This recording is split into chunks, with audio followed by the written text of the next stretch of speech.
سال 1833۔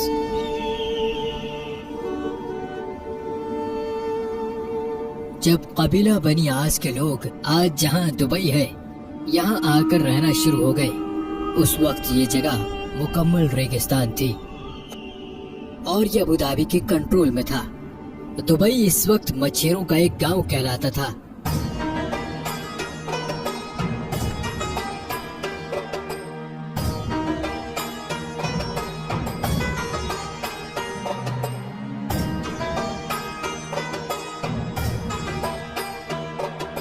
اٹھارہ سو 94 میں کچھ تاجر دبئی میں بسنا شروع ہو گئے کیونکہ یہاں تاجروں پر ٹیکس بہت کم تھا، مگر دبئی میں ابھی بھی مچھلیاں پکڑنے کے علاوہ کوئی خاص کام نہیں ہوتا تھا۔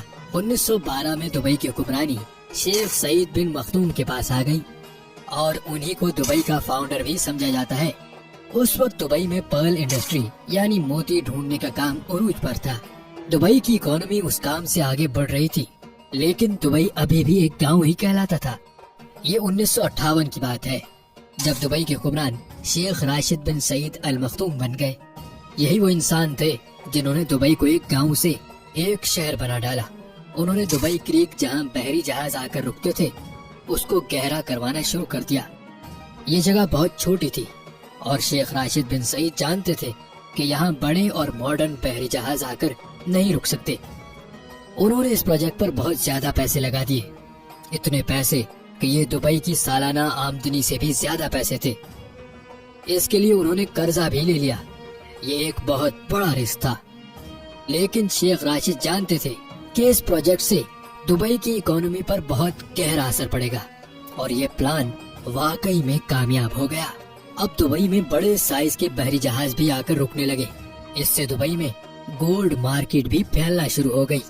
شیخ راشد اکثر یورپ اور انگلینڈ جاتے رہتے تھے اور یہ وہاں پر بنائے گئے انفراسٹرکچر سے بہت متاثر تھے، خاص طور پر لندن سے۔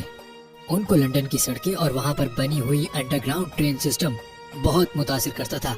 ان کے دل میں بھی خواہش تھی کہ دبئی ایک دن ایسا ہی ماڈرن شہر بن جائے۔ شیخ راشد نے دبئی کو ایک شہر کی شکل دینا شروع کر دی۔ سال 1959 میں انہوں نے دبئی میں ایک ماڈرن ایئرپورٹ بھی بنوا دیا۔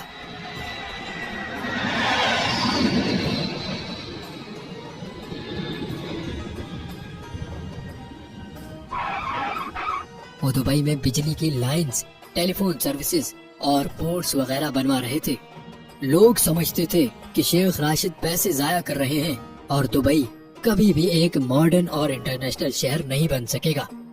مگر 1966 میں دبئی کی قسمت بدل گئی۔ یہ وہ سال تھا جب دبئی میں آئل ڈسکور ہوا، لیکن یہاں تیل کے ذخائر اتنے نہیں تھے۔ شیخ راشد نے بہت ہی عقل مندی سے اس بات کو سمجھا کہ دبئی صرف آئل پر ڈیپینڈنٹ نہیں رہ سکتا۔ انہوں نے اس وقت کہا تھا، میرے پاس ایک اچھی خبر ہے اور ایک بری خبر۔ اچھی خبر تو یہ ہے کہ دبئی میں آئل ڈسکور ہو گیا ہے، اور بری خبر یہ ہے کہ یہ تیل بہت تھوڑا ہے۔ اسی لیے انہوں نے یہ تیل کا استعمال کر کے دبئی میں دوسرے پروجیکٹس بنانا شروع کر دیے۔ انہوں نے دنیا بھر سے بڑے بڑے انجینئرز اور آرکیٹیکچرز کو بلوا کر دبئی کو مزید تعمیر کروانا شروع کر دیا۔ جیسا کہ 1979 میں دبئی میں ایک اونچی بلڈنگ بنائی گئی، ایسے کئی پروجیکٹس دبئی میں شروع ہو رہے تھے۔ 1981 میں شیخ راشد اس دنیا سے چلے گئے۔ اب جو دبئی کے امیر ہیں شیخ محمد بن راشد بن المختوم، یہ انہی کے بیٹے ہیں۔ آج جو دبئی ہم دیکھتے ہیں اس کو بنانے میں شیخ راشد کا ہی دماغ ہے۔ انہوں نے دبئی میں اونچی اونچی بلڈنگز بنانا شروع کر دی۔ پھر اس کام میں بھی ایک مسئلہ تھا۔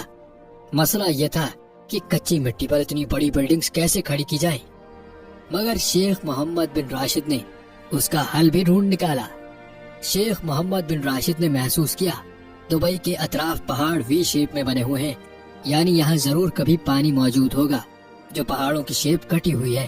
انہوں نے یہاں ڈرلنگ کروائی اور وہاں واقعی میں پانی موجود تھا، اور یہی پانی دبئی کی اونچی اونچی بلڈنگز کھڑا رکھنے میں کام آیا۔ جہاں باقی عرب ممالک جو تیل کی دولت پر اپنا ملک چلاتے ہیں، وہیں شیخ محمد بن راشد جانتے تھے دبئی کو تیل پر زندہ نہیں رکھا جا سکتا۔ آج بھی آئل دبئی کی اکانومی میں صرف 1% کنٹریبیوٹ کرتا ہے، باقی 99% پیسہ دبئی کاروباری سرگرمیوں سے کماتا ہے۔ شیخ محمد بن راشد کی ویژنری پلاننگ اور عقل مندی کی ہی وجہ ہے کہ دبئی اتنا امیر شہر ہے۔ انہوں نے دبئی میں ایسی چیزیں بنانا شروع کر دی جن کی وجہ سے پوری دنیا کا دھیان